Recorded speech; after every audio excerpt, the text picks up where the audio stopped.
What you are about to hear will blow your mind and give you six-pack abs without even exercising.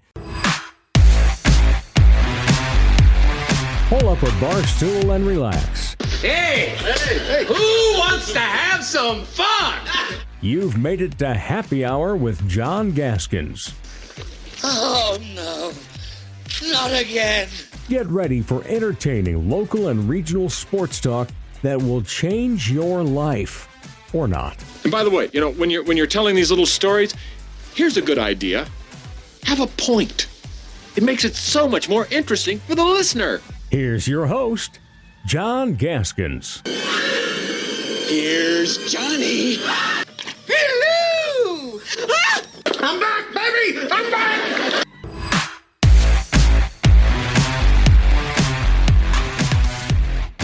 Hey, happy hour on a Wednesday, the first day of July, the first day. North Dakota State is now in the FBS and out of the Missouri Valley Football Conference. For the time being, no more Dakota marker rivalry, no more 800-pound gorilla to get past for MVFC titles and national titles for the Jackrabbits and the Coyotes. And Zach Borg and I broke that down a lot yesterday. You can check that out on Happy Hour. We'd love it if you checked it out on Sioux Falls Live and watched the show. You can watch all these shows at SiouxFallsLive.com. Video producer Cordell Wright does a great job of making it a good watch for you. And we are so thankful for our friends at St. Cloud State University for making this show possible. And today's a very special edition of the show. We're going to hone in on one guest and one topic. And this is a good time of year to do it with the football season upon us. Few letters are more of a lightning rod in sports right now than NIL. I mean, it is difficult to have a discussion about the state of college sports without bringing up name, image, and likeness, which has transformed from, hey, let's give athletes a chance to pocket money that is rightfully theirs, from, say, endorsements and jersey sales, to this is their salary. This is what it costs for them to play at your school, and there are no limitations to it. In fact, fewer limitations than professional sports, because they can just bounce around year to year. You know this. It has driven away legendary coaches like Nick Saban and Chris Klieman in college football. In hoops, Jay Wright, Roy Williams, Coach K. I mean, the latter two were getting up there in age anyway, as was Saban, but still, Bob Nielsen at USD, some guys who said, yeah, it's a different world. I don't want to coach in it. And most recently, Dusty May, who's not even 50, left one of the best and most lucrative gigs in college hoops, where he was on top of the mountain at Michigan right after a national title. He takes an NBA job last week with the Dallas Mavericks, and reportedly so, partly because he didn't have to deal with the headache of NIL and constantly rotating players and rosters. So NIL has certainly affected our favorite teams around here in South Dakota, mainly because the Division I and the Division II schools in our state are more frequently losing players from their roster who leave for schools that can, guess what, offer them more NIL money. Of course, NIL has led to a new industry, NIL agents and agencies. Like the pros, these college athletes can seek representation so they can potentially land the best possible NIL deals, or at the school they desire. There isn't just big bucks at stake for the athletes, but for the agents who get a cut of their NIL money, the same way your real estate agent gets a percentage of the money from your house or condo when you sell it. NIL agents at this point generally have a negative reputation, it appears to me, in the public eye. North Dakota State basketball coach Dave Richman lashed out at them last season, telling a story about an agent trying to get in the ear of one of his players during the season. It affected, in Dave Richman's mind, his ability to operate as a head coach and the culture of his team and the way it was playing. NIL agents, by some coaches in the industry, have been called nothing short of slimeballs or scumbags. Other coaches, like SDSU's Dan Jackson and USD basketball's Eric Peterson, have told me that there are good eggs in the NIL agency basket as well. People who mean well and genuinely want to help athletes, coaches, and schools do it the right way, whatever that means, while, of course, making a living by doing it. Remember, it's a two-way street. Athletes are looking for other places to play, and coaches are looking for athletes to transfer in to improve their rosters. They all need NIL agents from time to time. So it's about time that the sporting public of South Dakota meets someone from an NIL agency to learn more about the business and how it works. That agency represents not only college athletes seeking NIL opportunities, but currently represents NFL players, most notably Tampa Bay Buccaneers quarterback Baker Mayfield. And Kirk Herbstreit, not a player, but you may have heard of him, is also in the stable. And perhaps you've heard of one of the newest clients at CSG. His name is Chase Mason. He'll be represented for his NFL future. He doesn't need it in the NIL, as far as I know. So back in early March, a scout from a new South Dakota-based NIL agency, the one I've just mentioned, reached out to me to join this show and do just that, explain how this all works. And so now the time has come. In fact, he's here now. He's Noah Clair from CSG. Noah, it's good to have you with us. First of all, let's get the framework out of the way. CSG, what it stands for, and what you do for the agency. And thank you so much for joining us to hopefully illuminate people on, again, how this all works. Well, yeah, John, thanks for having me, man. Greatly appreciated you having taken the time to have me on and to hopefully shed some light on the space and to provide some clarity in what I can share. And I want to make sure I first say I don't know everything. I don't have all the answers. I wish I did. That I'd be a very rich man if I did. But I think the first thing I'll say is CSG, we're a full service professional representation agency. So NIL is a small part of what we do. And we have a lot of great people that are a lot more better looking and really good at their jobs than I am. So I'm just a small piece of the machine at CSG, but really proud of what we built. CSG, I won't get into the name because actually we're changing the actual name, but it was based off of we wanted to create a bond, and some would say like a kind of like a covenant between us and players, and some blood covenant, like based off of honesty and trust between us and players, and obviously us and God. And so the backstory of CSG is a unique one. And obviously me being from South Dakota, and I know probably a lot of people watching this right now, I grew up in this area. I love our state. And over the last, 9.5 years, I'm 29. I know I look like I'm 59, judging by my hairline. You don't.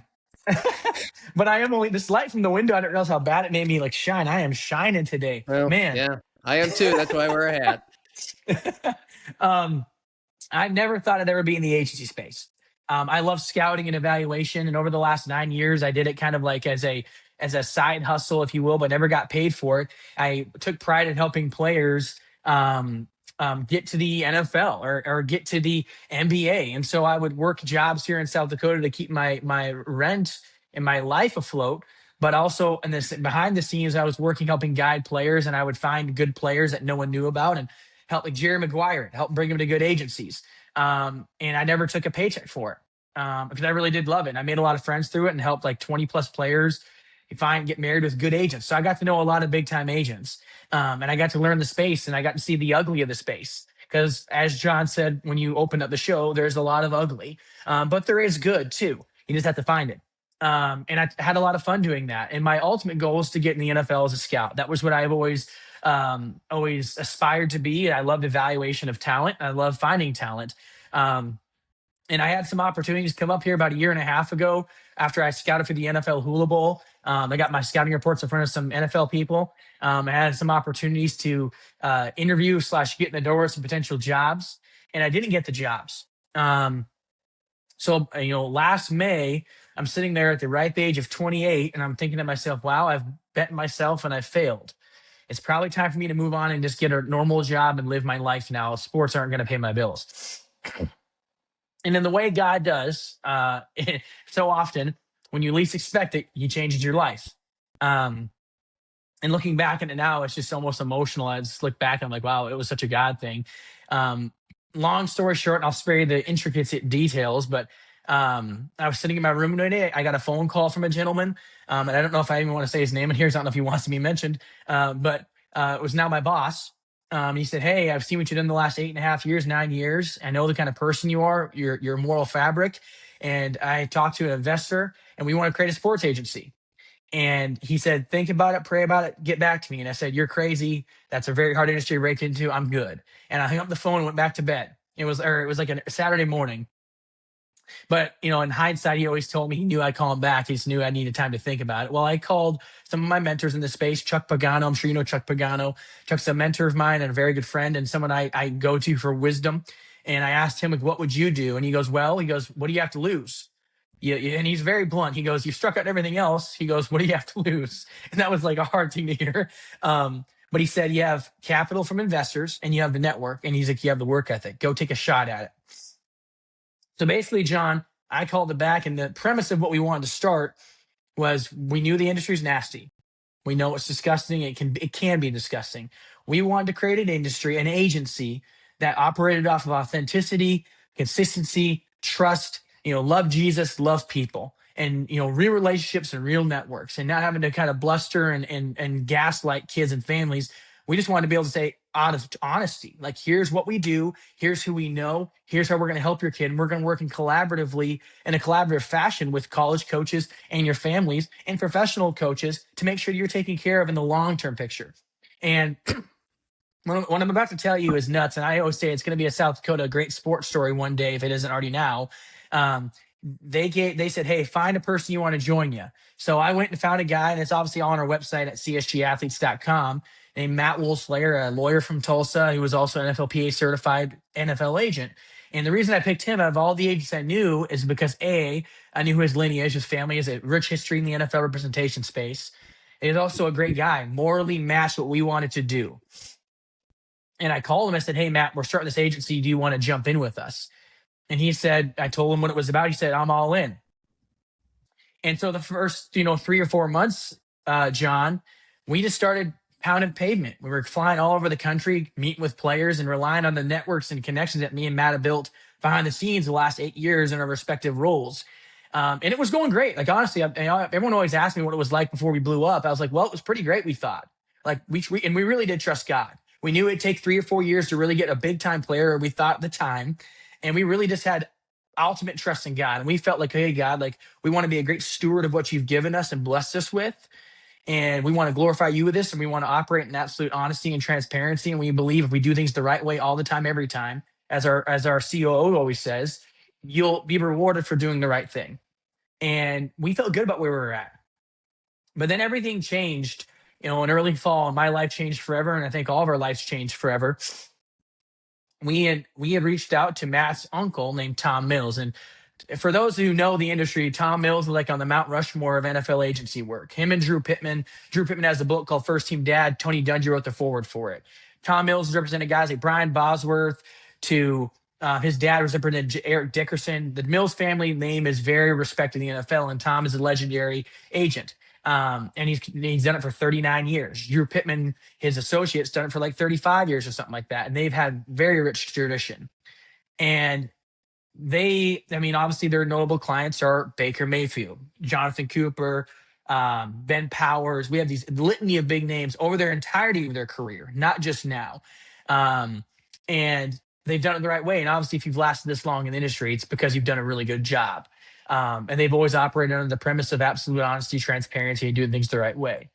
And so we reached out to them and said, hey, like, here's a shot in the dark. Would you consider meeting with our bosses and potentially merging with us? And I think at the time they thought we were crazy. We're some startup in the middle of South Dakota. There's no way. But they met with our bosses in a different state, and they went over some different business dealings.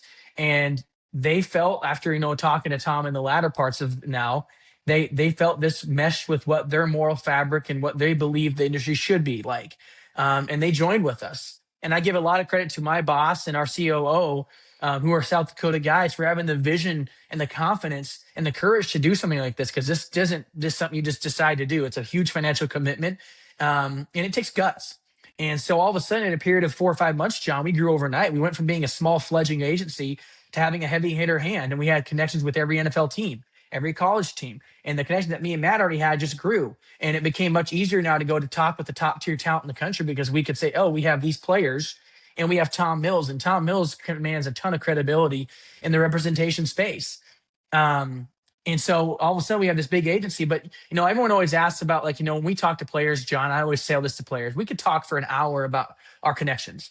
I mean, Tom, we have access to every NFL team and every college team, direct cell phone numbers and relationships with GMs because of Tom and Drew and the great leadership at CSG. But what I think is more important to talk about when I talk to players is we could talk about all that stuff that sounds really attractive.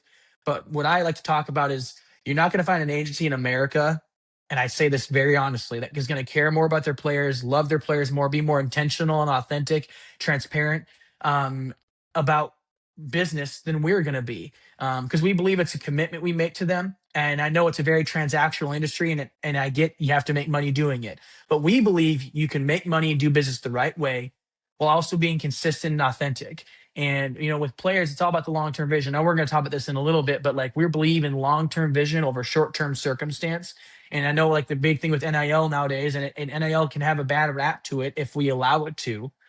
But with NIL, we believe if you're in a great spot and you have a chance, and we always believe in intel and data-based research, and we've heard feedback like, hey, you can make the NFL from here, the NBA from here, whatever it may be, and you're happy here. Let's make decisions that are informed based off of information we've ascertained, not just throwing gum against the wall hoping it sticks. And in regards to South Dakota schools, we have a great state. Like, I'm a South Dakota kid. Our CEO is from South Dakota. Obviously, Tom is from Denver, and Drew's from Dallas, and Ray Truitt, who was part of Deion Sanders' team when Deion came in the league. He's from Detroit. We have a great team. Joe's from California. Matt's from Tulsa. We have a great marketing team that's that's simply in charge of just marketing and reaching out to big brands and has a huge network. So we're a full service agency but we want pro level players. Like, if we're not here just to make a bunch of money off NIL, we'll do NIL, but the goal is always long-term vision. And we're really lucky because in our state, I'm from South Dakota, John. You know how great the state is. We have a lot of great universities in our state, whether it's South Dakota State or University of South Dakota or Augustana, USF, Black Hills State. And I know all the coaches at all those schools. And we have a great working relationship with most of them. And we've always, when we got into this thing, we always went to them. We promised them, we can't promise you that we're always going to agree. But what we can promise you is we're always going to look to do the right thing, to be honest and transparent with you, and to always help serve and do the right thing for the player. And if we can find a happy ground where we can also serve the university and serve the people there as well as much as we can, we want to help them. Because one thing I've noticed, last thing I'll say, I'm rambling here, and not going to name names, but in talking to a lot of these college coaches the last couple of months, I mean, it's been Big Ten and SEC level head coaches I've had conversations with. And one Big Ten level coach yesterday, I was on the phone with him on the way back from Minneapolis, and he told me, and this is literally kind of funny how we're having this conversation today. He said that the coaches he knows in this space, that obviously they talk, they value their relationship with us because of the transparency factor, the authenticity. And it doesn't mean we're always going to agree, but we're always going to do the right thing, or at least try to do the right thing. And that's something that I think has been lost in this space over the last, 20 plus years when it's become highly monetized. Okay. So just to review through the digestion of that, for starters, so you're an NIL scout, evaluator, scout. You try to bring clients into the agency, and from there, the agents will take it from there to get contracts hammered out and for guys to become clients, and then you strike deals. And it sounds like for both players in college looking for an NIL opportunity, but also players in the pros looking for representation there. Small caveat to that. So I'm our player liaison, director of scouting. So my job is to find players that we believe are long-term professional level players. Now, we can hit on every player, no, but we want guys that have long-term vision of playing the pros. We do NIL, but we're a professional level agency. We're not an NIL agency only. We're NFL certified. We're getting our basketball stuff done right now. We are a full service agency. We do NIL only if the player we feel has a chance to play long-term. And then in regards to another part of my title is I'm a player family liaison. So it's my job to pick up the phone 24 hours a day.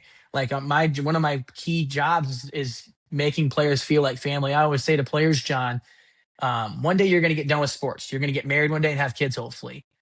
We want to be at your wedding. We really want to have an intentional, authentic relationship with our players and their families. Okay.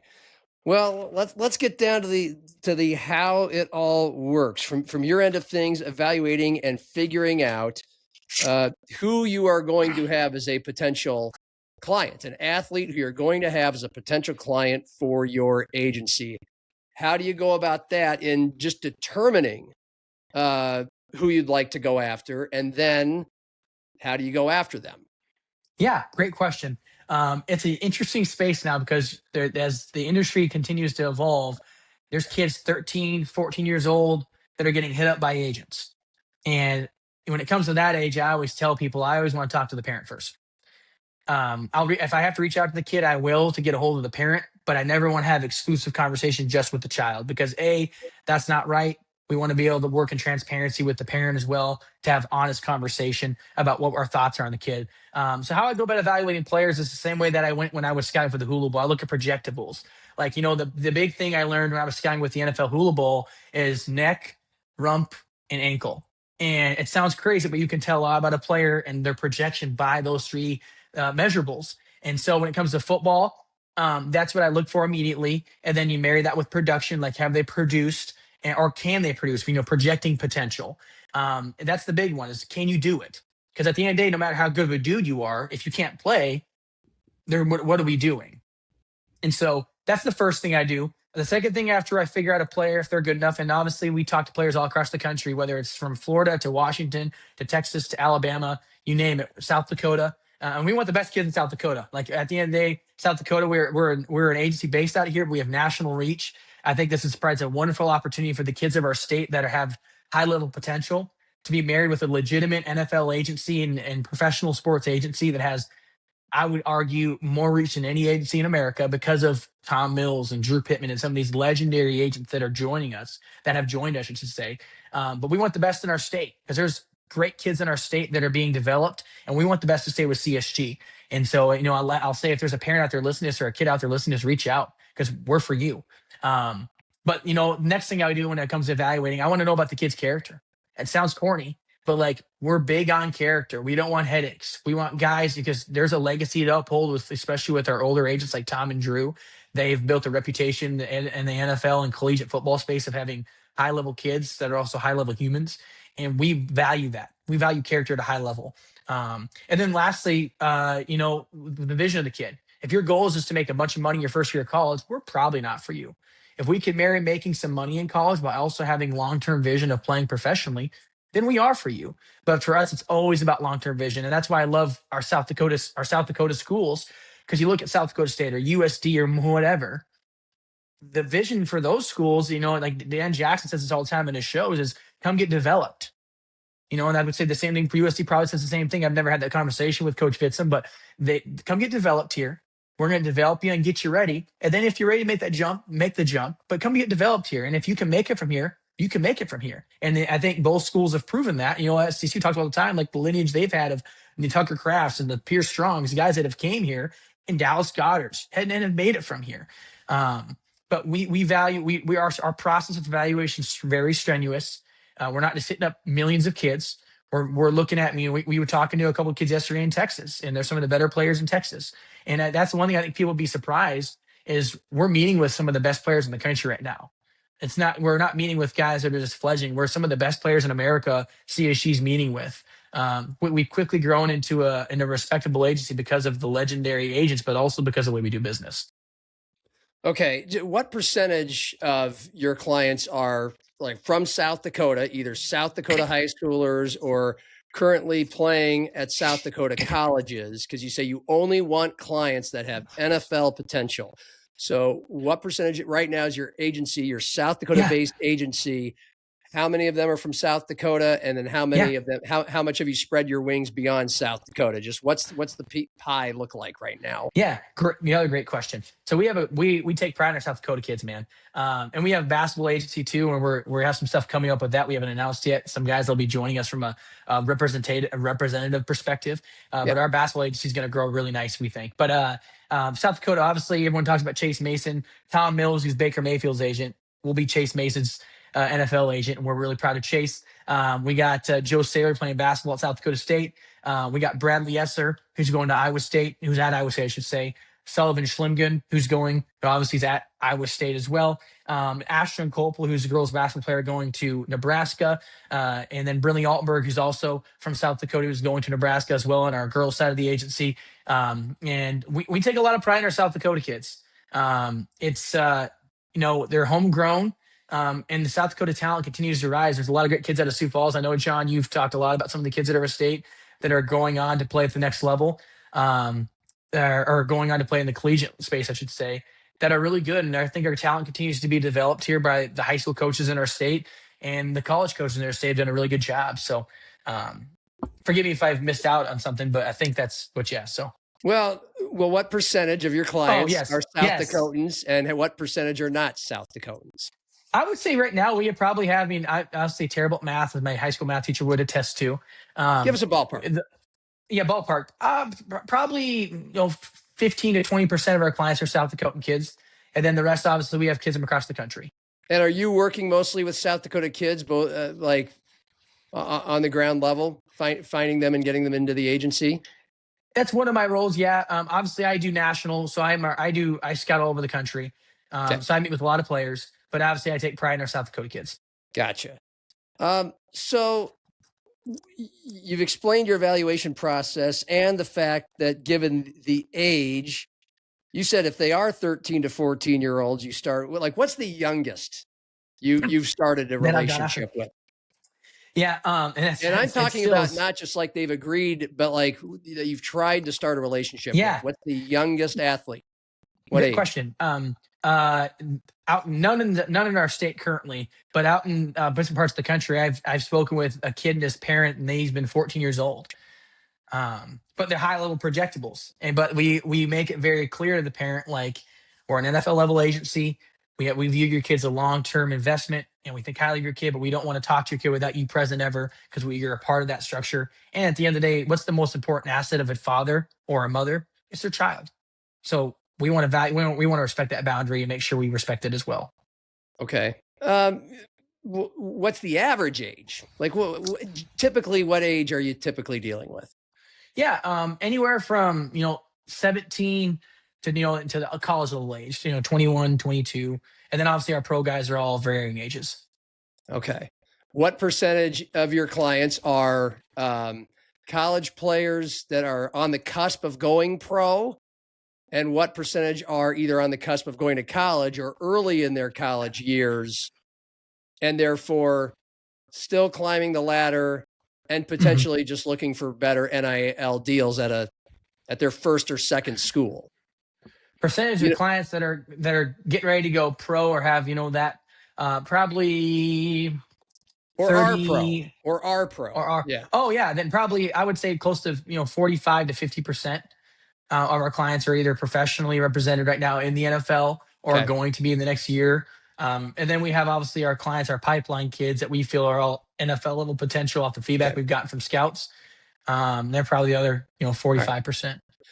Okay. So, I think we'll stick, for most of our conversation in the NIL and college space, the clients that you have that you're trying to get them into the best possible college situation from out of high school and or the best possible next college situation at the college they are already at. And so it's like, it might be two different conversations, but let's stick with the high schoolers. So you had how often do parents just tell you, no, we don't want an agent at all? How many agencies typically, given the kid's talent and potential, are you competing against? Like, just give us a little look into, again, the ground level work at which you're at and, how it works with these coveted athletes once you've made the connection and made your sales pitch. We're the good guys. We care about their character. Once that has happened, kind of what's typically the reaction? What happens next? I know I'm throwing 3 or 4 questions at once. If it's a parent, and then when do you first get to the player? Like, let's just keep walking alongside you in the process. So honestly, knock on wood here, John, we haven't been told no a whole lot. we've had a couple of kids and parents say, hey, we're not ready right now. Like, hey, come back to us in a year. And we say, okay. And so I set my calendar for 6 months and I check in once a month to be intentional. So we've honestly been pretty blessed with, in terms of like the college space, not being told no. Or having like the delay but not denial, and then competing with with the pool. The first couple months it was just me and Matt. We were swimming in the kind of the kiddie pool, like we were kind of getting our legs under us. But since the addition of all the big names, we've been swimming in the deep end with some pretty big name agencies competing against some bigger names, and we've won some and we've lost some, as the nature of the business works. But we feel like we're in a good spot with where we're at as of today. And some of the players we haven't announced yet, we've landed some pretty big fish that we're excited to announce and a national scale. And so yeah, and I'm sorry, I apologize. Next question here that I'm forgetting. We're just happy to get a glimpse into someone and some agency, and I'm happy to hear and congratulations on your success. We want to learn about the process. We want to learn about the steps along the way, how a kid comes from being initially contacted by you to okay, then how does it keep working to where you've signed them? They feel comfortable with you. And then we want to get into, how they get into the exact financial agreements that they pull with their schools. So perfect. Yeah. We'll start with, like, you've made the initial contact. Now what? Okay. Make the initial contact with the family. We set up meetings with the mom or the father or a leader in that child's life. And we typically have, myself and one of our NFL certified agents, because I'm not NFL certified. I work primarily in the college space, and then we, have the pipeline to hand off to the NFL guys. And we typically have one of those guys on the phone call with the family, and we give a family a vision of what we believe for their child. And we like to make it very clear, we're not just saying, here's the end goal. We like to walk them through every step. Like, here's what we feel your child can do. Here's what we bring to the table in transparency and honesty. We're not going to overpromise and underdeliver. We're going to promise you what we believe to be what we can promise you. And then to the end, obviously the end goal. So we meet with the parents and the families. We talk through all that stuff. We have our marketing team sometimes on the phone calls and talk about marketing. And that's one misconception, I think, in this space that's been greatly taken advantage of by people, is they think, oh, there's loads of NIL money. Everyone's getting deals, and brand deals are getting paid hundreds of thousands of dollars. That's just simply not the case. The average NIL deal in America right now for a brand to a player is less than $600. And most kids aren't getting that. Most kids are doing product exchanges. So when you see online, like I did a marketing deal with such and such brand, usually it's just product exchange. It looks like it's money being exchanged because they post on Instagram or Twitter. It's usually just product exchange. Brands are smart. They're saying, hey, we'll give you something, and if you can sell it for us and we see receipt of what you've done, we'll give you money. But it's not just we're giving you $100,000 right away. And that's for even big time players. We've had conversations with like big time brands, and they've told us directly, we don't care how much following your player has on social media. We want the analytics. Can they make us money? And so we talk about the difference between NIL and revenue share. Revenue share is what schools pay kids. Everyone says a salary or whatever. Yeah. And then there's NIL, and that's what they get outside of that. And so we have honest conversations about, hey, here's what we can provide for you.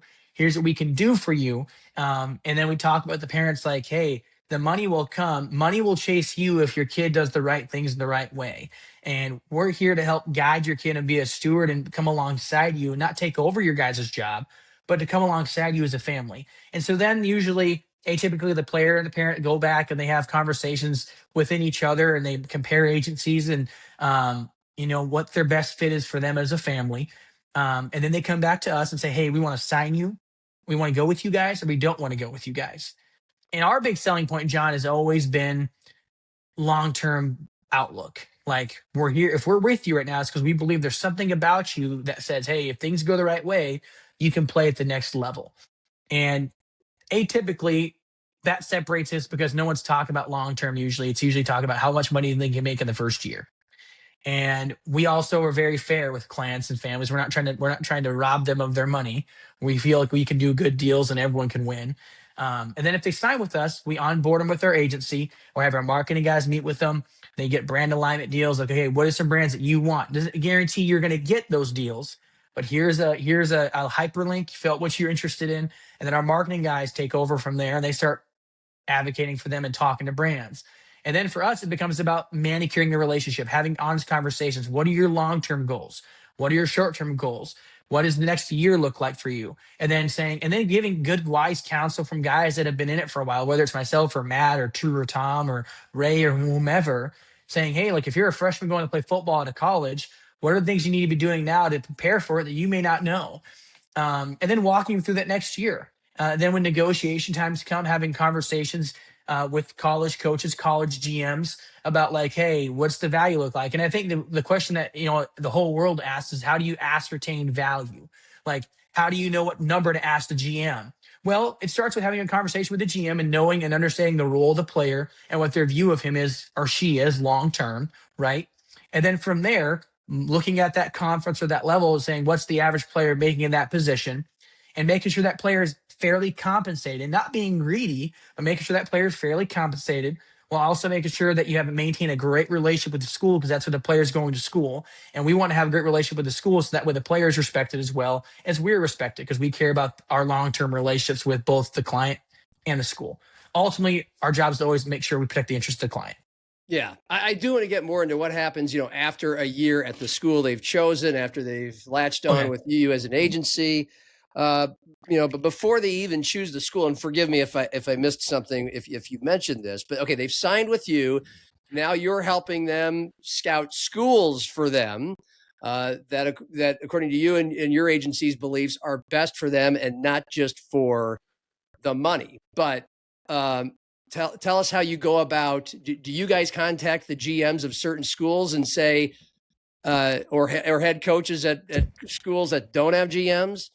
Like now you're contacting the schools, and I'm guessing you're compiling which schools are interested and how much they're willing to pay the athlete in NIL. I mean, I guess that could be a true or false question, but I mean, how do we get to the school that the players eventually choose? Yeah, no, great point. You atypically with us, our players usually already have identified a school they want. Okay. Now, obviously, there's high school kids that will ask for our counsel, like, hey, where do you think we should go? Like yesterday, I was on the phone on my drive home with an SEC school and a group of 5 school. And we were having conversations about younger kids, and I was asking their opinion of different kids in different states about, hey, what do you think of this kid? What do you think of this kid? And there was the one kid, the school didn't know who he was. He was like, hey, you should check out this kid. But atypically, the players we have are already signed with the school. So it's about, hey, the fit there. Do you fit there? And atypically they do fit in that school. And now it's about, hey, like long-term, like every year, how do we measure? How do we get better in the off season? How do we improve you to be your best in that school? And then in the rare case that it's not a fit anymore, it's our job to start ascertaining information. Hey, where would be the next best place and next fit for you? More than just money, about fit, like who's coming in, who's leaving. Yep. I keep having to kind of go back here because my bad. No, it's not your fault. Most kids identify the schools they want. Then I don't know how that's to ask this. Then why do they need an agency to help them find a school? Are they hearing numbers in the recruiting process now without an agency involved? Do highly coveted kids who are going to, and right now I'm talking about out of high school. We can get into from college to another college here in a moment. But first things first, if kids have identified the schools they want, then like I said, these are all kids who multiple schools are recruiting them. And I'm guessing now in this day and age with the big fish that the coveted 4 or 5 stars for football, and well, any sport, 4 or 5 stars, they have lots of schools, all of whom are offering probably the top end money. So, but they decide, you say, before they take an agency. I'm wondering why they need an agency, because are they being given offers? They know all the offers from all the schools before they choose it? No, before you guys come in? I hate saying great question every time because it feels like I'm being disingenuous. That's a great question though. Just trying to, Yeah, no, for sure. I think I was just having this conversation with a coach this morning that I talked to on the phone. If you pick the wrong agent, it's bad. Obviously, it sounds like simple. Obviously, like, oh yeah, I picked the wrong agent, it's bad. But if you pick the right agent, it can be hugely beneficial to your long term. and aligning yourself with I always say, pro agency. Like, I can't sign NIL only agencies. They don't care about the long-term development of the child. It's about making the decisions that are best for the kid in the long term. And if But they can some align with pro great money, agencies great. like yours do NIL, is what you're saying. Yeah, we do NIL. Yeah, But okay, so like the way I would state that is, if you're just an NIL only agency, you're making all your money off of the biggest money contracts you can get for your kids right now.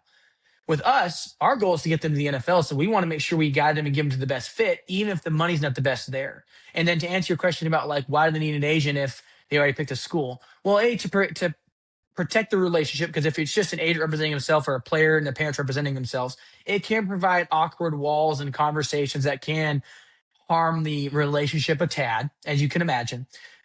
B, to protect interests of the client, and to always have that wall of security as the long-term vision would go. And like, for example, I won't name the player's name, but there was a kid we represented that was coming out of high school, hadn't picked a college yet, and was going through that process. And we obviously had conversations, and he's like, where do you think I should go? And I said, well, here's what these schools offer in regards to, and money's great. I'm not trying to downplay money, but here's what this school offers in regards to your position, who's coming in, who's leaving, your positional coach, the scheme fit for you, which is a huge one for us. You got to fit the scheme. And then if the money can be married to it, then that's the biggest plus. He ended up picking the school he wanted. And ultimately, at the end of the day, it's our job to provide counsel. And then whatever they do, it's up to us to support that decision. We're not making the decision for them. So what you're saying is kids don't always pick the schools that are offering the most money? Yeah. It sounds crazy, I know. It sounds crazy, I know, but it's true. Okay. But every school that's going after these big fish are offering them, it's just like the scholarship days, which we still live in as well. There are scholarships. We'll remind people of that. But I had two boys who played football, and we, after a recruiting visit to a school, you sit down with the head coach on Sunday morning before you're about to leave town, and the coach will tell. In this case, it's Division II, so it's a head coach, and they say, "Okay, we'd like to have you come here. Here's what we're offering," and and it was as in, what kind of scholarship? And it looks like you qualify for an academic scholarship, so it looks like we don't have to offer you as much of a football scholarship because you're getting an academic one as well, and blah blah blah blah blah blah blah. So I mean, it's always been a business with money involved, but most kids are told by the schools they're wanting to play for in the NIL world with NIL money. They get offered, and then they go back to the drawing table, and this school X is offering me Texas is offering me this much, Alabama's offering me this much, Florida's offering me this much. That's generally what's happening, right? Through all the big time athletes. Yeah, I'm trying to think back to the portal last year. I can recount a story from our first portal experience as agents. We had a couple kids obviously in it due to a variety of issues, and it's similar to high school recruiting.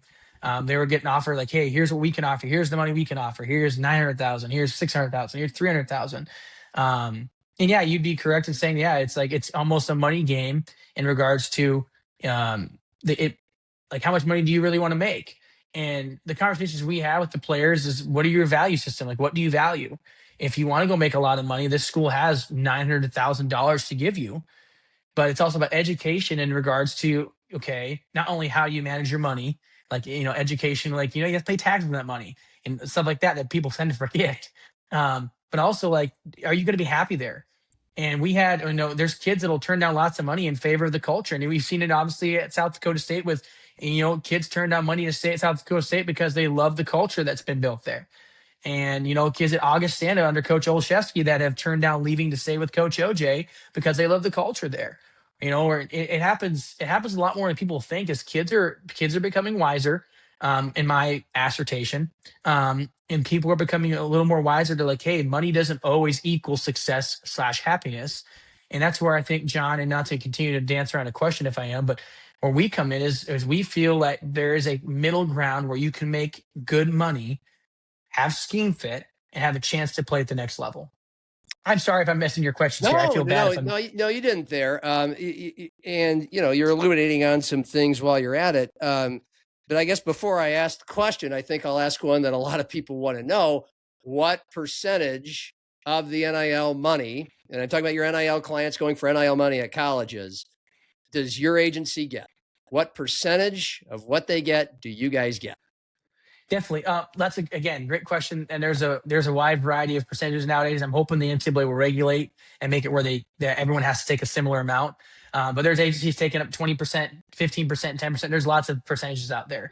I don't want to divulge any of our business, but I will say this: our percentage is extremely, extremely fair, and highly competitive with anybody in the NIL space. Because again, not to dance around it, we feel that we build long-term relationship and we want you for the NFL. So why would we want to take advantage of you and try to make the most of you right now if we feel we want to create an intentional relationship? And John, and this is actually a good point to that point. If you go on our website, if you scroll down, there's a testimonial section, and there's kids from South Dakota whose parents have written testimonials on our website that talk about the way we do business in terms of fairness and equity. So, yeah. Well, I mean, for the sake of any athlete out there, but more so for the average sports fan, most of us are not athletes or parents of highly coveted athletes working with agencies. I'll happily direct them to your website just to, again, learn more about this process and what it's like for these kids that you guys deal with. So what is that website?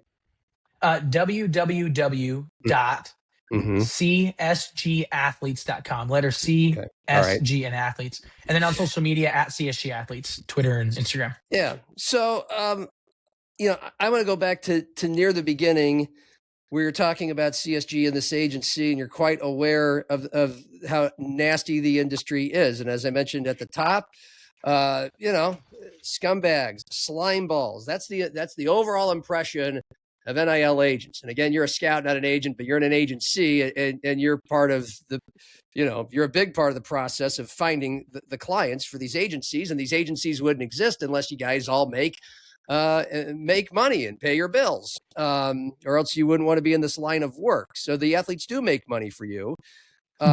What, first of all, about the industry that you had heard that is nasty that you wanted to avoid? What are some of the horror stories or examples?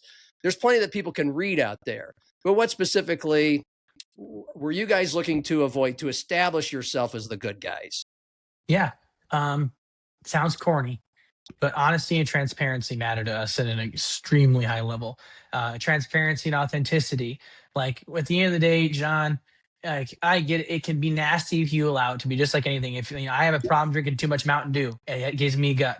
Like anything in excess is bad. But we want to come in and be extremely authentic and honest and transparent and provide wise counsel for long-term stewardship. So what you're saying is that the nastiness in the industry had to do with a lack of transparency? Like, what are some exampals of lack of transparency that you've heard about? Okay, yeah. Well, without naming any names, not going to throw mud, because we want to only talk about what we do well. We don't want to knock anyone else. We just want to go. I've heard stories of kids getting overpromised, like, hey, if you come to our agency, we're going to give you, you're going to make $600,000. And they're telling this to kids that are sophomores or juniors in high school. And you can't make those promises because you haven't had those conversations yet. I know college coaches don't have those conversations at that age. And getting these kids committed to these contracts. And then in the contracts, there's always little small fine print in there. And these contracts that these people give out to these families, and families oftentimes don't always do a great job of looking over some of those things, and they can be missed, and they can get locked into contracts that they didn't realize were as extensive as they previously thought. I'm trying to think of other examples. Sending kids to places, like convincing these kids that, oh, this is a great fit for you at this school because of da-da-da-da-da, and which is not the truth. And they're just trying to make the most money off the kid. That was the highest bidder, and the kid gets locked into a school and doesn't fit him, and he ends up fading into the darkness. I can think of a player right now that happened to that would have been probably an NFL player if he would have had good counsel, and he ended up having poor counsel, and it obviously torpedoed his career. We oftentimes hear about stories of kids that have made it, but there's a lot more kids that don't make it because of poor decision making and poor stewardship of their career. And that's where I feel like we come in because we feel, I mean, obviously John, I am probably the least cool guy in our agency. Like, but I get to learn every day and glean wisdom from guys like who have been doing it for 40 years in the NFL and have represented all pros and Hall of Famers like Tom Mills and Drew Pittman are legends. Mm-hmm. Tony Dungy, last thing I'll say, Tony Dungy did a call with us, 8 months ago, right when we started, 9 months ago. And he said, the way you're setting this up, it'll take time. But when you get it set up, the message will resonate in the space. And we have seen that come to fruition times 30. It has resonated in the space. Yeah. So I think, I think that covers it. When you keep hearing that the industry is nasty and some of these guys are slimy, and you've mentioned why you guys are not that, but it seems to me that whatever you want to call it, in the sense of the nasty part of the industry, I get, dancing with the devil, necessary evil, whatever it is. I mean, let's talk about things from the schools side, the program side at the major league level, Big Ten, SEC, I'm sure Big 12 now as well. They all have general managers. So who are you dealing with from the agency side when it comes to negotiating offers for your clients? General managers, head coaches, and then at the lower level like SDSU, I'm guessing head coaches directly. Well, we're really fortunate because of, again, having Tom and Drew and the respect they've known. They know all these guys because when they got in, these guys were young scouts. So we atypically deal directly with the GMs and then head coaches. I mean, this last year in the spring, I was on the phone with a lot of head coaches at different schools, having conversations about kids. And then lower, the FCS level, Tom has a great relation with Dan Jackson because of Chase. But we have a great relationship with Dan Jackson and Tyler Rice at SDSU. They do a fantastic job. USD, I know that I have not had a chance to meet Coach Vidson yet, but I've heard great things about him. And then the basketball space, Coach Eric Peterson is fantastic. The job he does down there is world class. And then Brian Peterson at SDSU, same thing. I think our state, not to continue to go off chart here, John, but I think our South Dakota schools, we're very lucky in our state to have a lot of great coaches / people, OJ at Augustana and Cody Schilling at Augustana. Like, we have a lot of great people in our state that are working at these colleges. So side note there, but we are very lucky as a state. And that, like, so how, we talked to them. How does it work with them? Whether from you, the talent evaluator that says, hey, I got this kid, because they're evaluating talent as well. And they have assistant coaches evaluating talent that they might want to, they're going to the football games. They're watching a bunch of film. But when it comes to you working with them, first of all, it sounds like they all want, to a degree, your help as an agency to land prospective players that will help their teams. So how does that first conversation about a potential athlete that you maybe have talked to, they want to play for that team, or an athlete that you haven't talked to, but you said, hey, there's a good one out here. How does it work, the communication initially with coaches? Because we'll keep it here in South Dakota. Let's go to South Dakota. Yeah, South Dakota. Well, first thing I'll say, my bad. Go ahead. My bad, John. Nope. I cut myself off. What's the process like in dealing with coaches on their end with the agency? Well, I just first say I scout for our agency. So like, I think if the schools do a good enough job, they don't need my help unless there's a really under the radar player that I say, hey, you should take a look at this kid. Yeah. But like, if we represent a player for that university, atypically we'll reach out to, when that negotiation time comes, we'll reach out to obviously the family and the player first, say, hey, what would you like out of this deal? And then we go to the university, the GM or the head coach, say, hey, here's what they're looking for. Here's what we're looking for. What does this look like for you? And then kind of find a middle ground. Does that answer? That's a pretty boring quick answer, but does that answer? No, it's fine. It's how often will they call you guys and say, hey, do you got anybody? Or what do you think of this player? Or do you know what kind of value this price tag this player may demand from us at this level, at SDSU, USD, et cetera? Depends on the relationship. Like, obviously, I mean, it depends on the trust. Like, if a coach has, I mean, at any level, not in South Dakota, any place, if the coach has a relationship with us, they know they can trust us because we're not going to go blab. They'll call and say, hey, what do you think of this player? Or what are your thoughts on the value of this position? But then, no, obviously, that's not all schools, though. Some schools are really tight to the vest with certain, with everything, just because they're a little more cautious. Okay. What kind of, I mean, well, nobody wants to talk about the thing that fans want to know most about, which is dollar value of NIL deals, particularly of the ones that we know best around here. And I understand that everybody's very protective of that. But you've already said the average NIL deal for an athlete, just a big ball of wax all over the country, is $600. And you've mentioned kind of the things that are attached to that. But again, more typically for a South Dakota kid, I know the dollar amount, there's differences, but what do they get themselves into if they're a high NIL athlete for that school here locally? Well, I mean, you talk about deals outside of their revenue share. You're talking just the deals like the brands with them. Okay. Yes. Yeah. To and how be does honest, your agency, cut those deals? Yeah. Yeah. To be honest, I don't want to talk too much about this because it is privacy to the player. But I would say, with the high level players in our state, whether it's at USD or SDSU or whomever, there could be money made if they do a really good job in marketing the brand. And that money can be anywhere from, like you said, a couple $100 to, hey man, if you're proving a really valuable asset for a big brand, you can make, 1,000 plus. But the theory that you're making 50 to 100,000 in just outside deals, that's reserved atypically. We heard this from a very well-known brand beverage company. The average, the average athlete making, $50 to $100,000 in branding is like 3 or 4 of them in the country. And they're all the ones you'd imagine, like the Arch Mannings and the big names with the big followings. Even the star players in our like Midwest region, whether it's Minnesota, South Dakota, Iowa, you name it, aren't making as much as people would think. Okay.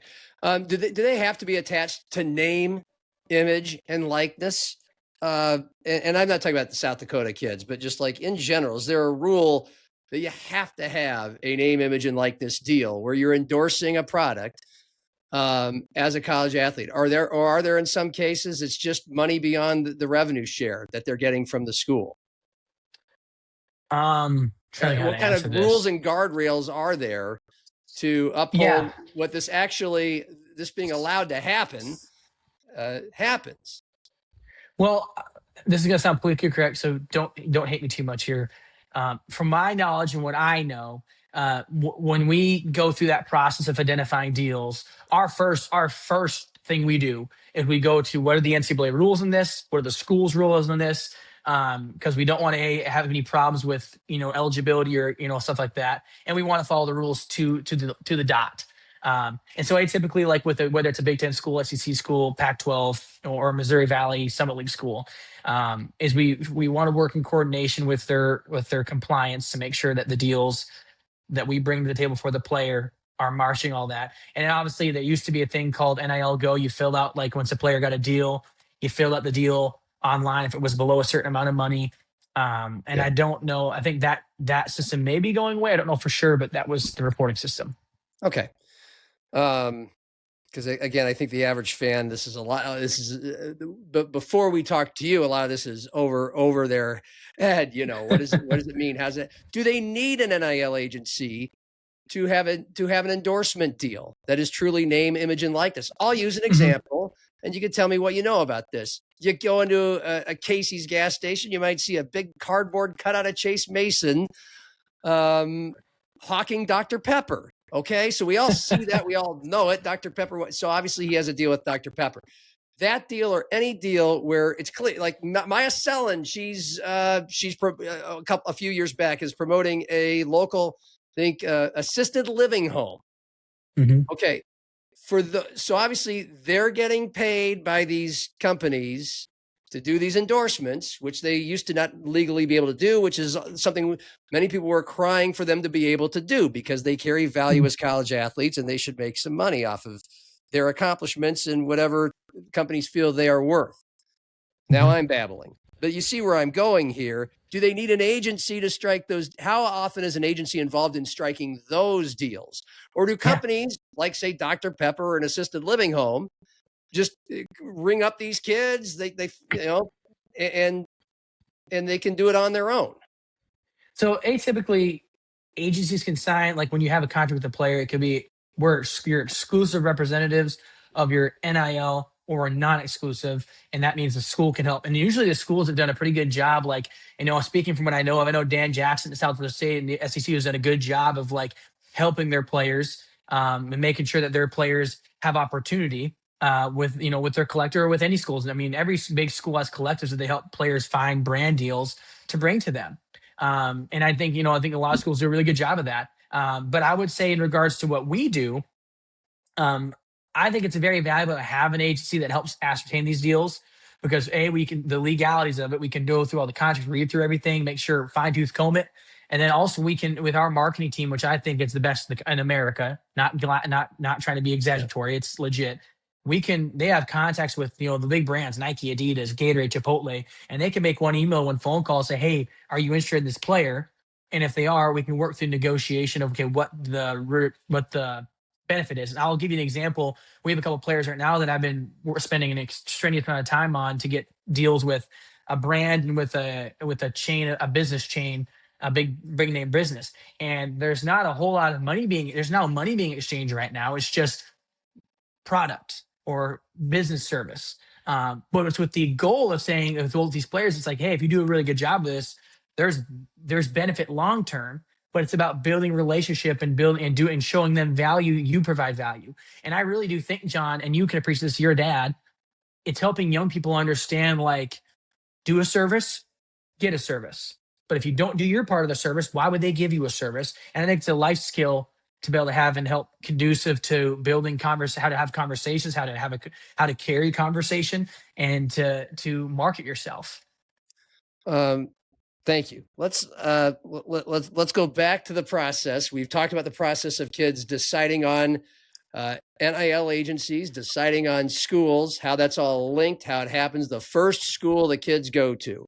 And, we want to kind of maybe hone in more on our colleges here, the Jacks, the Yotes, D2s like Augie and USF and Black Hills State. The athlete has been at the school for maybe just 1 year, their freshman year, maybe 2 years, whatever year their breakout year is. And they are all conference, maybe all American. And we all know that the big power conferences are watching for them to see which athletes can help them as transfers, knowing that they're going to make a lot more NIL money at those schools. And so how does that process work once an athlete is crushing it? Does your agency seek out athletes that are crushing it to see if they are interested in you helping them get to that Power 4 school and the best possible NIL deal? Is that part of the agency's job? Is that part of your job as a scout? Yeah. I take a lot of pride in we beat people to the punch in regards to, we know the player's going to be good before they blow up. So I take a lot of pride. We're usually there already. I cross fingers, knock on wood. That's what we want to be. Yeah. But in the idea, in the spirit of the conversation, if we weren't there yet, and say like a player at SDSU is having a monster year, because as we've known, there's been a lot of those players have had monsters years.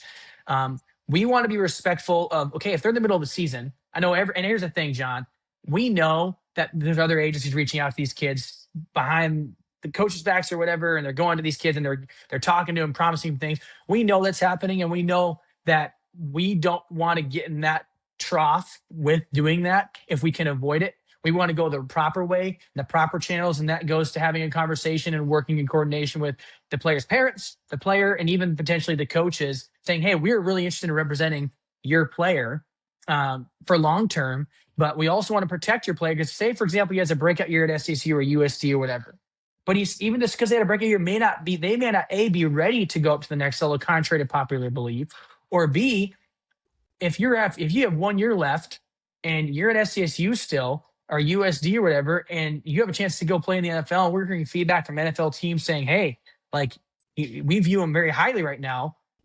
Why would you want to go risk that at a bigger school? Yeah, you make some money, but if the situation isn't perfect, why would you risk that? And so we typically will say, hey, like maybe you should consider staying if it's what's best for your long term. But I try to avoid I saw it being shady, going behind people's backs to gain leverage. I try to always do things very transparently, and I think I speak for our entire agency. That's the way we want to approach things. But by whose backs are some agencies going behind that you try not to go behind? Are you talking coaches, GMs, universities? And it doesn't mean everything's. It's not like in one size fits all. Like sometimes if there's a player we want to represent for the NFL and he's in his junior year at an SEC school, I'm going to reach out to him and say, hey, here's what, and usually my message is very simple. Here's what we do. Here's who our client list is. Here's our vision for you. We're not here for just making money off you right now. We really believe you're an NFL player. We want to get you for the long term and work in coordination with you and your family and your coaches to make sure you're in the best position to play professionally. Okay.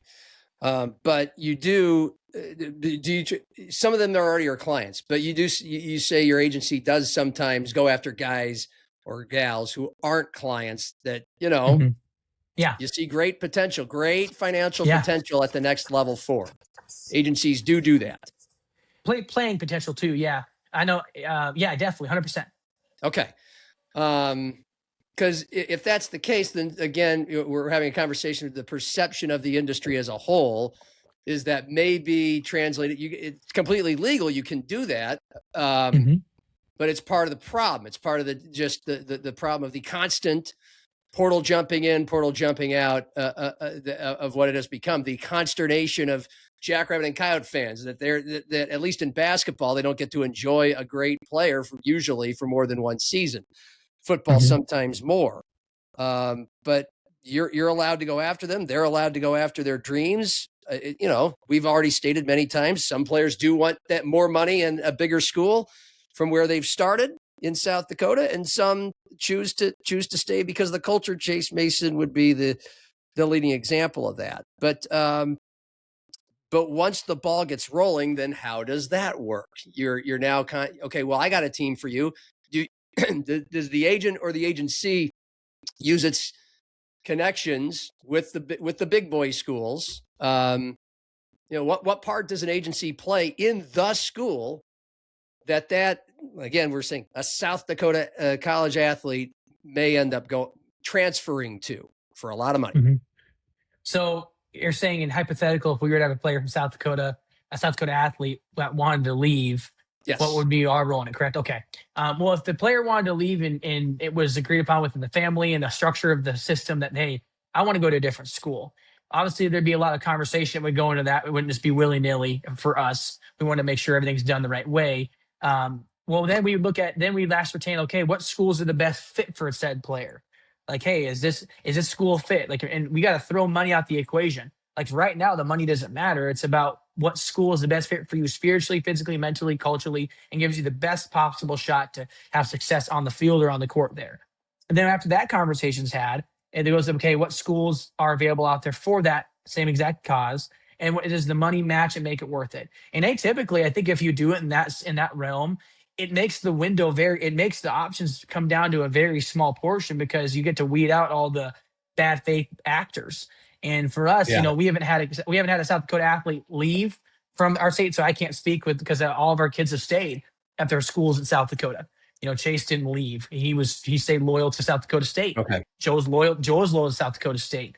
But like, I think to the South Dakota kids you're talking about, the one thing I've seen, universally with all those kids, whether they're at Iowa State or whether they're at South Dakota State or at Nebraska with Ashland or Brindley with going to be at Nebraska is, and this is going to sound politically correct, so forgive me, they all are extremely loyal. Like they've been raised right where they're extremely loyal and big picture oriented. And that goes to a kudos to their families for doing that. And I'm not trying to be politically correct. I mean that it's been impressive, like really, really cool. So, okay. I mean, did you work with any, or your agency work with any South Dakota State football players who eventually transferred to Washington State and helped them with their deals there? They were already, so when we got going, that was already done. They were already at Washington State when the time we were involved. Okay. So the coaches, we'll go back to working with these local coaches. Dan Jackson brings in a couple of D2 guys every year. So has USD the last few years. Do they come to you and your agency? Are you part of helping them scout and find, or at the very least, land if they've already scouted and found for themselves who from Division II NAIA they'd like to see transfer up and help their team immediately? How does that process? In what way can you guys and have you guys gotten involved? We haven't. They don't come to us and that stuff. They don't need our help. They do a good job themselves.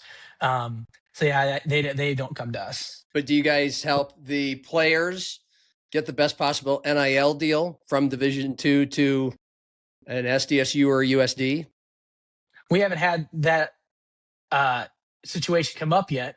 So if that situation were to come up, there'd be conversations with, said coach, whether it's Coach Vitzum or Coach Jackson or whomever. Okay. Is that something you're looking to do or would like to do? If the player's good enough, absolutely. But then if the player has to be good enough, I think, it's in regards to the local university, South Dakota State, University of South Dakota, or Augustana. I think Augustana does a really good job because there's players every year out of there that are getting smells around the NFL. And I know a lot of scouts have talked about Augustana, or whomever. They do a good job of developing the kids at their schools. I know it sounds really corny, but they do. So there's kids that always have a chance. One or two of them always have a chance every year, whether they're UDFAs or late round picks. And so our NFL guys, when our agency, Tom, Matt, and Drew do a good job of having conversations with, like a Coach Jackson about, hey, is there a player? There's a player we're interested in here. Would we love to have a meeting with them if that conversation were to have happen? Yeah. I'm thinking of like the Griffin Wildes and Evan Bernsteins of the world, or most recently LJ Phillips, South Dakota to Iowa, the lineman Joe Cotton from USD to Cincinnati. I'm not asking you to address those situations. Those weren't your clients, but maybe you know how all of this works. Again, we're trying to give fans an idea of how this works. In general, they have schools contact them because they're making a lot of noise, and it's not hard for them to find when they're, again, near the top of the statistical charts or being named to the All-Conference and All-America teams. So the schools contact them, I'm guessing, and then once they become interested in the school, I mean, to your knowledge, do kids typically say, "I just want to play for you, and we'll figure out the NIL later"? Again, I'm talking about like FCS guys to Power 4, or is it more so? No, we're trying to go to the highest bidders too, even though there's not quite as much money for those guys as there is for the 4 and 5 stars out of high school. Yeah. I can't speak for any of those guys as you said, but what I can say to that note, the process is once the player enters the portal, atypically they have an agent, so the school will reach out to the player. The school will still reach. It's funny, when a player has an agent, the school will oftentimes still reach out to the player first. And the player will atypically say, "Hey, please have this conversation with my agent." And that's when the agent steps in. And I've heard stories of clients that, of kids, I should say, coming from this level that have said, we really like the fit here. We'll worry with the money later. To your point, I've heard that before. And then some kids say, "Hey, I want the biggest bag. I want the most amount of money." And I don't blame them either way. Like some kids, it's a chance to set up their nest egg for life. Yeah. So some cleanup items to head down the track here toward landing the plane. Is there anything legally an NIL agency cannot do? Like an absolute no in this whole process of landing clients, of representing clients in any part of the processes where they get these NIL deals? Man, to be honest, John, I am absolutely sure there is. I can't think of anything off the top of my head because, and I say this again as we play, we're so stringently walking the legal line. We don't even get close to breaking any rules in terms of we're very ethically and morally strong. So I can't even answer that because I'm not even sure of any rules that would be illegal because we don't even get close to that realm. Sure. Sorry. No, that's okay. To you, just as a scout, back to your role in finding players, and not just in your days with this agency, but maybe in the days before where you said you were, you were just scouting and evaluating players as a side hustle, not even getting paid for it, helping kids get to colleges. To you, at what line is appropriate contact in talking to players, initializing relationships with them? Where's the line of, hey, you've gone too far in trying to get a high schooler or a college kid as a client in the way you contact them and where it goes? I just had this conversation yesterday with a scout from a SEC school about how crazy the industry had gotten, where there's kids that are 13 and 14 years old being asked to make financial decisions and commitments and all these things, and it feels odd and wrong almost. But it's the way the industry's going. To me, it's like at the end of the day, if a kid's going to be reached out to, but when you're 14 years old, or you're a freshman in high school, it's 90% of the time, 90% of the comes to you because you're a freak of nature, like athlete. And so, when we do it, I always feel odd right away when I reach out to the player to get a hold of the parent. So I have to get a hold of the parent through the player. And I always make sure I'm very clear when I message them saying, hey, I need to talk to your parent first. Like, I like your game, but I need to have a conversation with your parent. I'm not saying it's everyone else does it, but to us and to me, it's about being respectful of the structure. But to answer your question directly, where's the line drawn? I think when you're an 8th grader or a freshman, anything below that, to me, it seems a little bit like in the weeds. It's because like you don't know yet. And it's just kind of like, let them be kids. Okay. And so if you're contacting a parent, are you going to games or summer club games or high school games and approaching the parent, or do you find them on Facebook? Like, how do you get in touch with the parent if you don't know if you don't know them? I get the number from the player, and I say, hey, give my number to your parent and have them call me. And that's the first contact I need to have. How do you find the player to get to the parent? I'll message him on social media saying, hey, my name is such and such, and here's what I need from you. I said your game's fantastic, but I really want to have a conversation with your mom and dad. Gotcha. Okay. And it's only been 1 or 2 players I've had to do that with that are like freshmen or sophomores in high school. I'm like, okay, I need to talk to your parent. And atypically the parents will call me back right away and we'll have a conversation. And they always say the same things. We appreciate you because you're not the first person that's done this, and you're the only person that's ever wanted to reach out to us. Yeah. In that process, has there ever been a time where you felt or were told, hey, you've gone too far, or you stepped over a line? No, never.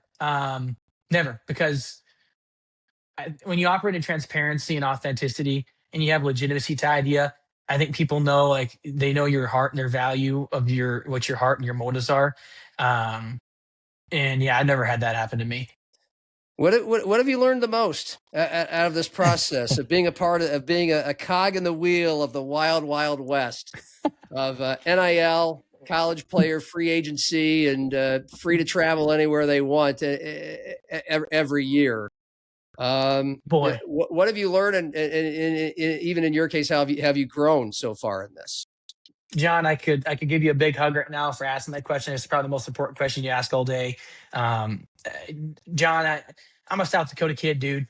Like, I'm not perfect. I grew up here, and I've had to grow a lot this last year. I've been challenged a lot by my bosses to grow as a man, how you communicate, how you handle disappointment, how to be told no, how you handle being told yes. I've grown a lot and I've learned a lot, and I've been really gracious and I'm grateful for the grace that's been given to me by college coaches, whether it's Coach Jackson at SDSU or Coach Peterson at USD, whomever, that have been willing to give advice and counsel. Hey, here's the way that you should do this or should do this, and because they value those coaches and other ones that value the way we're doing our business in regards to value system.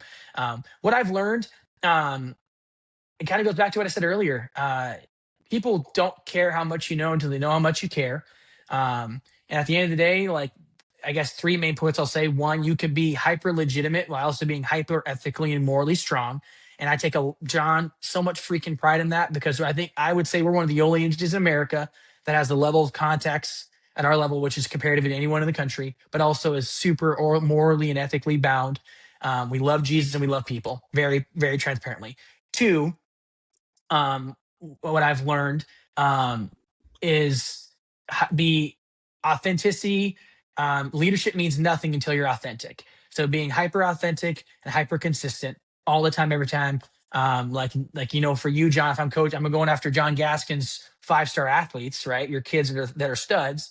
I want to be hyper authentic with you as a father and say, hey, here's what I think of your sons, but I don't want to push you out. I'm signing you, because I always tell kids, I told this to Ashton Copel's mom and dad, we're not just signing your daughter, we're signing your family. And we want to come alongside your family and love your family. And I will say this, John, with every player we've signed, I think if you were to ask any of them, I think they would all say the same things. What Cash or what Noah or what any of our agencies said, we've never wavered. We've been the same person that we were when we signed them. We've been the same person throughout the process, and we've been the same person in the entirety. We take pride in that. And lastly, John, I'll say this: like, it's a job, and I'm every night, and I'm not exaggerating here. I need you to know how authentic I am when I say this. When I go to bed every night, I tend to take about 10, 15 minutes to pray, and I just like, hey, thank God for things, and just pray for wisdom and discernment for the agency.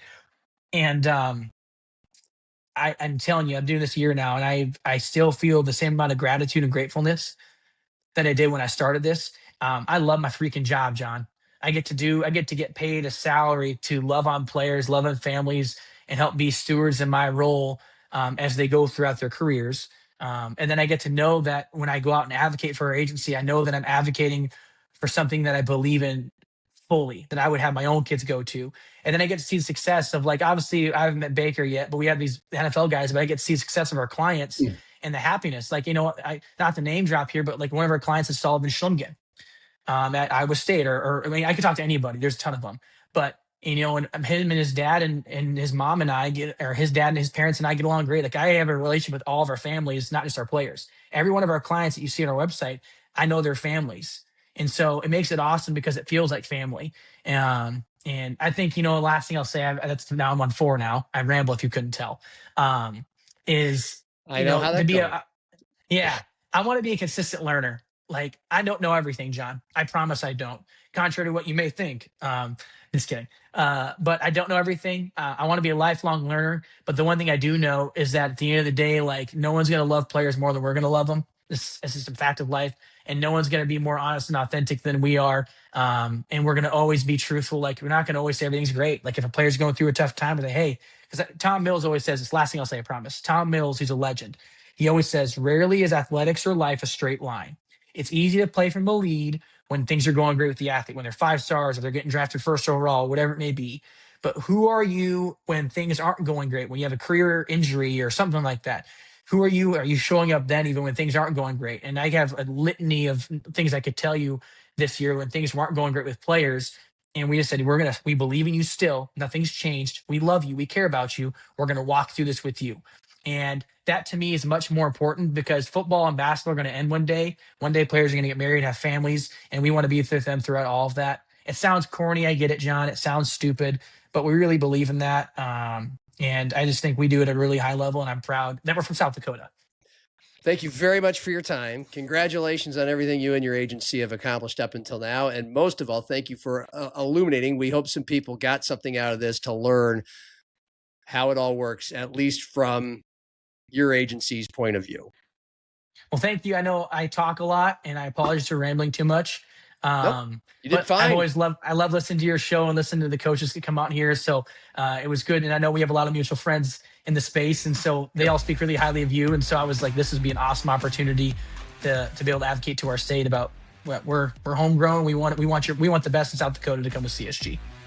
Glad we did it. Hope people got something out of it. Noah Clair, NIL, Scout, and NFL, and all the above. For video producer Cordell Wright, I'm John Gaskins. Happy hour, and cheers.